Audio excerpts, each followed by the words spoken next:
जय भीम. शुक्रवार दिनांक 29 ऑगस्ट 2025 सम्राट वाचनमध्ये हा दुसरा लेख आहे. लेखाचं शीर्षक आहे जागतिक आर्थिक प्रगतीसाठी तथागत बुद्ध हा एकच मार्ग. त्याचे लेखक आहेत प्राध्यापक डॉक्टर R.J. इंगोले. आज जगात सर्वत्र आर्थिक प्रगती करण्याची स्पर्धा सुरू आहे. त्यामुळे आपण आर्थिक प्रगती केली पाहिजे असे मत आज सर्वांचे झाले आहे. पण आर्थिक प्रगती करताना मानव दुसऱ्याचा विचार करत नाही तर आपला विचार करतो. त्या आर्थिक प्रगतीच्या मागे नैतिक अनैतिक याचा सुद्धा विचार करत नाही. पण हे सर्व जग अनित्य आहे आणि या जगातील सर्व दृश्य आणि अदृश्य वस्तू या अनित्य आहेत. त्यामुळे हे माझे ते माझे असे म्हणणे समजणे हे ज्ञान आहे असे तथागत बुद्ध म्हणतात. हे अज्ञान आहे. आपण भौतिक प्रगतीचा विचार केला तर तथागत बुद्ध याला अनुमती देतात, पण त्यामागे नीतिमत्ता असली पाहिजे असा त्यांचा आग्रह आहे. एखादी वस्तू आपल्याकडे नाही म्हणून मानव दुःखी होतो, पण पुढे जर ती वस्तू मिळाली तरी आपण दुःखीच असतो. मग प्रश्न पडतो की जर वस्तू मिळवून सुद्धा मानव दुःखी होत असेल तर मग ती वस्तू मिळवण्यासाठी एवढी धडपड का करावी? एखाद्या व्यक्तीला आपल्याकडे जे नाही म्हणून दुःख होते, तसेच ते मिळाल्यावर सुद्धा दुःख होते. मग हा विनय आपण जसे एखाद्या माणसाला लावतो तसेच हा नियम आपण जसे एखाद्या माणसाला लावतो तसेच हा नियम देशाला सुद्धा लावता येतो. या लेखाचा विषय हा आर्थिक आहे आणि तो सुद्धा एखादा देश आपला एकूण खर्चापैकी किती खर्च हा संरक्षण साहित्यावर करतो हा एक गंभीर विषय या लेखात घेतला आहे. याचे कारण मी महाविद्यालयात अर्थशास्त्र शिकवत असताना एक विषय होता सार्वजनिक अर्थशास्त्र आणि त्यात एक महत्त्वाचा घटक आहे सार्वजनिक खर्च आणि यात मग ही माहिती मिळाली आणि मग त्याचा संबंध हा बुद्ध विचाराशी लागला आणि त्यामुळे हा लेख प्रपंच आहे. काही लोकांना हा विषय थोडा समजण्यास जड जाईल, पण आज जगासाठी हा विषय महत्त्वाचा विषय आहे. आजकाल आपण पाहतो की देशाप्रती प्रेम फार जास्त निर्माण झाले आहे. म्हणजे यात दोन विषय नेहमी असतात. त्यात पहिला विषय जो जास्त चर्चेत असतो तो आहे खेळ, म्हणजे राष्ट्रीय खेळ जसे क्रिकेट. यात जर भारत जिंकला तर लोकांना फार आनंद होतो. काही लोक जर भारत पाकिस्तान सामना असेल तर ऑफिसला सुट्टी घेऊन सामना पाहत असतात असे ऐकले आहे. दुसरा विषय आहे तो विषय म्हणजे दोन देशातील युद्ध हा होय, जो आपल्याला आजच्या लेखात मला सविस्तर विश्लेषण करायचा आहे.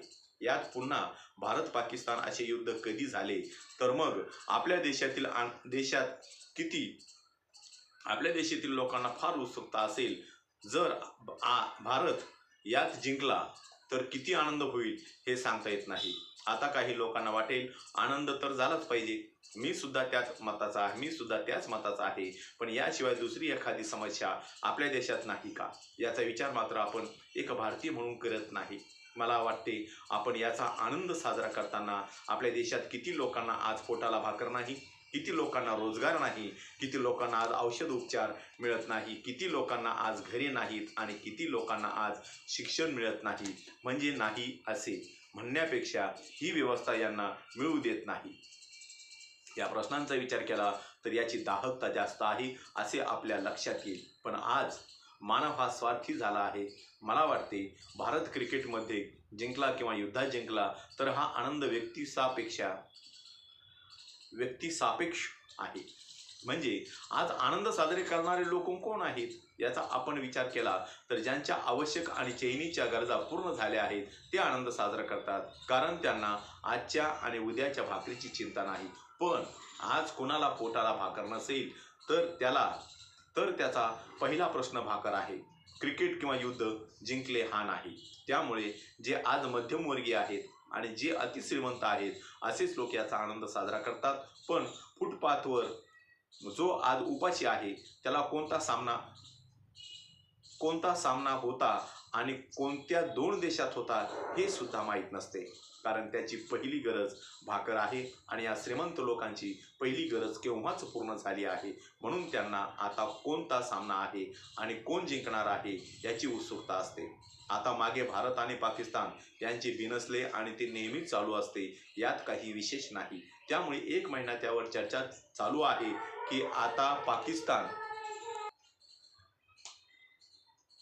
की आता पाकिस्तानचे पाणी भारत रोखणार आहे, तर कोणी म्हणते पाकिस्तानमध्ये भारत पाणी सोडणार आहे, पण याची सत्यता कोणालाच माहीत नसते. आणि मग मुख्य मीडिया तर या सत्यतेपासून आपण असं दूर ठेवतो, पण सोशल मीडियाने ही सत्यता बाहेर काढली. आणि असे आता काहीच शक्य नाही, पण आपले अर्धवट विद्वान यावर 1 महिना चर्चा करीत होते आणि मग चर्चा थांबली. पण या लोकांना हे सुद्धा माहीत नसते की पुढे काय झाले या घटनेचे, कारण याची तेवढी बुद्धिमत्ताच नसते, यांची तेवढी बुद्धिमत्ताच नसते. सांगायचे तात्पर्य हे आहे की या घटना आपणास मुख्य समस्येपासून दूर नेण्यासाठी असतात, हे जनतेने समजून घेतले पाहिजे. खरा प्रश्न आर्थिक विकास महत्त्वाचा आहे, हे युद्ध आणि खेळ महत्त्वाचे नाहीत. हा फार थोड्या लोकांचा, ज्यांचे पोट भरले आहे आणि ज्यांना इतर समस्या फार नाहीत, त्यांचाच हा एक वेळ वाया घालवण्याचा कार्यक्रम असतो. अनेक वर्षापासून जगात अशी एक स्पर्धा सुरू आहे की जो जास्त शस्त्र साहित्य म्हणजे बॉम्ब, लढाऊ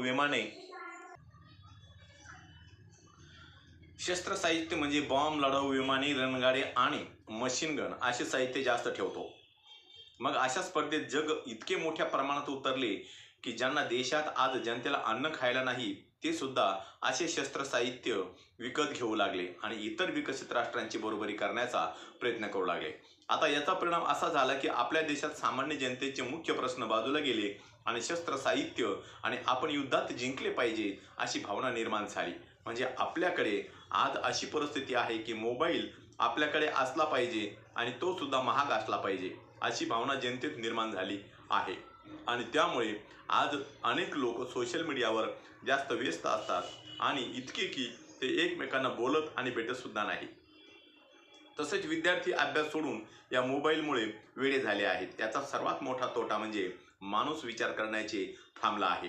जेव्हा माणसाची किंवा एखाद्या समाजाची विचार करण्याची क्षमता संपते, तेव्हा तो समाज काही काळाने नष्ट होतो. असे एका उर्दू शायरने म्हटले आहे की कुव्वत फिक्र व अमल पहले फना होती है, फिर कैसी कौम की शौकत पर जवाल आता है. आणि त्यामुळे आज 99% जनता विचार न करणारी आणि आपल्याच भौतिक प्रगतीत मग्न असणारी आहे. त्यामुळे आज मूळ समाजाचे प्रश्न काय आहेत हे फार कमी लोकांना माहीत आहेत. आपण जर मुख्य मुद्दा लक्षात घेतला तर आपण किती आपल्या राष्ट्रीय उत्पन्नाच्या किती रक्कम या शस्त्र साहित्यावर खर्च करीत आहोत, तर एक आकडेवारी असे सांगते की आपल्या एकूण देशाच्या खर्चाच्या 50% खर्च आपण या शस्त्र साहित्यावर खर्च करीत आहोत. आणि आपणच नाही तर आपल्यापेक्षा गरीब असणारा पाकिस्तान सुद्धा करीत आहे. 1951 मध्ये आपल्या संरक्षण खर्च 164 कोटी होता. 1985-86 मध्ये 7,000 कोटी, तर 2017-18 मध्ये 3,59,900 कोटी होता. आणि आता 2021-22 मध्ये यात वाढ होऊन तो 4,78,196 कोटी झाला आहे. आता आपण या खर्चाचा विचार केला आणि या देशातील समस्या यांचा विचार केला तर आपल्या देशात आज शिक्षण, आरोग्य, पाणी, वीज, रस्ते, रोजगार आणि इतर आवश्यक बाबी फार कमी आहेत. पण आपले लक्ष कुठे आहे, तर आपण युद्ध जिंकले पाहिजे आणि त्यासाठी आपल्याकडे शस्त्र साहित्य पाहिजे. पण आपण याचा थोडा वेगळा विचार केला, म्हणजे सर्व जगाने याचा विचार केला की आपण शस्त्र साहित्य यावर खर्च एकदम कमी करावा आणि तो खर्च आपण आपल्या देशातील आवश्यक सामान्य लोकांच्या गरजा यावर खर्च केला तर आपला देश आणि जग सुद्धा फार पुढे जाईल. पण यासाठी एक महत्त्वाचा विषय आहे की हे कधी शक्य होईल, तर आपली म्हणजे आपल्या देशाची विचारसरणी बदलावी लागेल. आता आपल्या मुख्य विषयाकडे येणार आहोत की आपल्याला तथागत बुद्धांचे विचार स्वीकारावे लागतील. म्हणजे जगात शांतता प्रस्थापित करण्यासाठी आपणास बुद्ध आणि त्यांचा धम्म यातील विचार म्हणजे मानव हा समाजाचा केंद्रबिंदू आहे आणि करुणा ही बुद्धाची सर्वात मोठी देणगी आज जगाला स्वीकारावी लागेल. हे काल्पनिक नाही तर आपल्या देशाचा इतिहास आहे. सम्राट अशोक आज जगाला माहीत आहे, पण आपली थोर वैभवशाली परंपरा जाणीवपूर्वक अंधारात ठेवली आहे. पण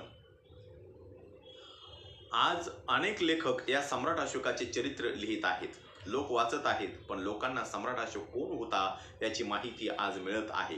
तर सम्राट अशोक हा एक अत्यंत शूर आणि धाडसी सम्राट होता आणि त्याने जेव्हा कलिंगचे युद्ध जिंकले आणि तो युद्धभूमीतून जात असताना त्याला असे जाणवले की आपण युद्ध तर जिंकले, पण आज हे जखमी सैनिक या रणांगणात विवळत आहेत आणि काही महिला त्यांचे पती या युद्धात मरण पावल्यामुळे शोक करीत आहेत. त्यामुळे सम्राट अशोकाला त्या विजयाचा आनंद न होता फार मोठे दुःख झाले आणि त्याने असा विचार केला की हे शाश्वत विजय किंवा आनंद नाही, तर हे दुःख आहे. आपण इतरांना दुःख देऊन विजय मिळवला आहे आणि या युद्धाची इतिहासात चर्चा आहे की या युद्धानंतर सम्राट अशोकाने त्याची तलवार खाली टाकली, ती पुन्हा हातात घेतली नाही.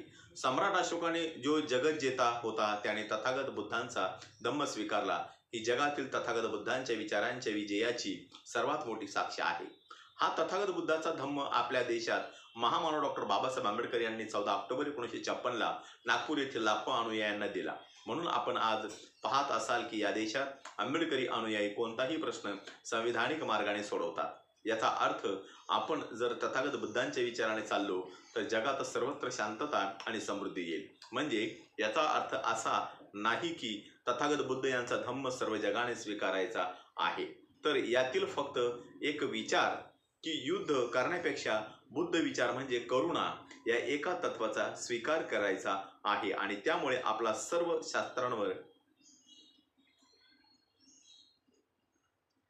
आहे आणि त्यामुळे आपला सर्व शास्त्रावर होणारा खर्च आपण आपला विकास कार्यावर खर्च करायचा आहे.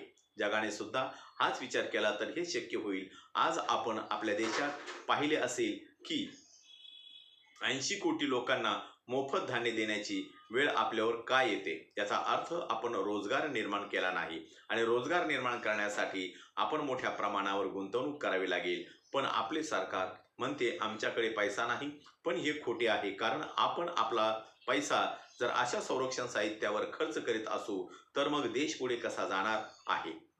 देश पुढे जाण्यासाठी आपणास आपला सार्वजनिक खर्च म्हणजे सरकारचा खर्च हा आपल्या सोयी योग्य समस्येवर खर्च करावा लागेल, म्हणजेच गुंतवणूक करावी लागेल.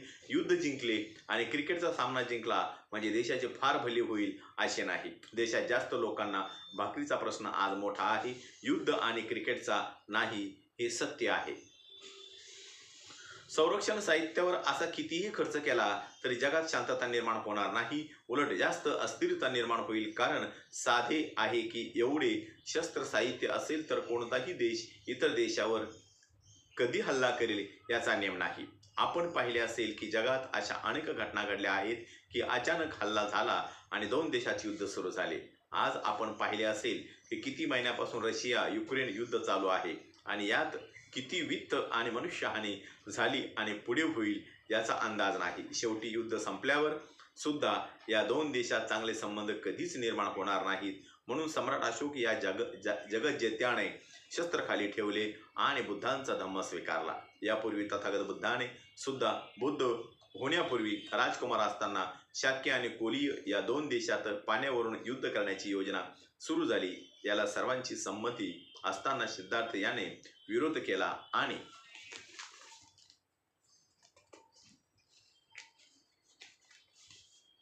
मग तोच सिद्धार्थ जगाचे दुःख दूर करण्यासाठी घर संसार आणि राज्याचा त्याग करून घराबाहेर पडला. मग संबोधी प्राप्त झाल्यावर जगाला समजले की तथागत बुद्ध यांनी जो धम्म दिला आहे तोच या जगाला तारणारा आहे. आज जगात 40 पेक्षा जास्त राष्ट्र बुद्धिस्ट आहेत आणि आज अनेक विकसित देशात जसे अमेरिका, ब्रिटन अशा देशात अनेक संशोधक विद्यार्थी हे महामानव डॉक्टर बाबासाहेब आंबेडकर आणि तथागत भगवान बुद्ध यांच्या विचाराचा अभ्यास करीत आहेत. डॉक्टर बाबासाहेब आंबेडकर यांच्या जीवनावर जेव्हा जब्बार पटेल यांनी सिनेमा काढला आणि विदेशात सुद्धा हा सिनेमा प्रदर्शित झाला, तेव्हा विदेशात एकाने जब्बार पटेल यांना विचारले की तुम्ही काढलेला सिनेमा आणि त्यातील पात्र खूप छान जमले आहे.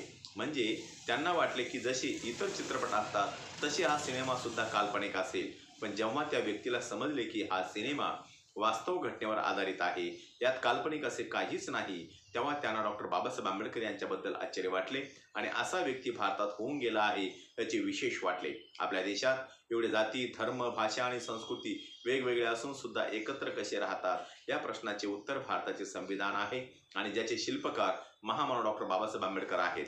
दुसरे म्हणजे 1956 नागपूरला जो ऐतिहासिक सोहळा म्हणजे तथागत बुद्धांचा धम्म महामानव डॉक्टर बाबासाहेब आंबेडकर यांनी लाखो अनुयायांना दिला, हा सुद्धा भारतावर बाबासाहेबांनी केलेला एक मोठा उपकार आहे. आज बुद्धांच्या धम्माऐवजी जर इतर धर्म स्वीकारला असता तर भारताचे चित्र वेगळे राहिले असते. आज जगात बाहेर कोणी कितीही सांगितले तरी भारताची ओळख बुद्धाचा देश अशीच आहे. जगात सर्वात जास्त मूर्ती आणि पुतळे तथागत बुद्ध आणि डॉक्टर बाबासाहेब आंबेडकर यांचे विकले जातात आणि स्थापित होत आहेत.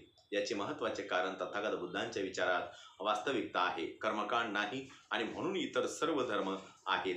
पण बुद्धांचा धम्म आहे हा सुद्धा फरक अनेक लोकांना माहीत नाही. तथागत बुद्धांचा धम्म आणि यातील तत्व आज जगाला तारणार आहेत, यात शंका नाही. कोणत्याही माणसाचा विजय हा नुसता युद्धात नसतो, तर ज्याने आपल्या मनावर विजय मिळवला आहे तो जास्त जगात सर्वात मोठा विजय असतो. कोणत्याही माणसाचा विजय हा युद्धात नसतो, तर ज्याने आपल्या मनावर विजय मिळवला आहे तो जगात सर्वात मोठा विजय असतो. या ठिकाणी माझा आलेख संपलेला आहे. माझा प्रत्येक व्हिडिओ बघण्यासाठी माझ्या प्रत्येक व्हिडिओला लाईक करा, शेअर करा, सबस्क्राईब करा आणि बेल आयकॉनवर क्लिक करा. जय हिंद, जय भारत, जय बुद्ध.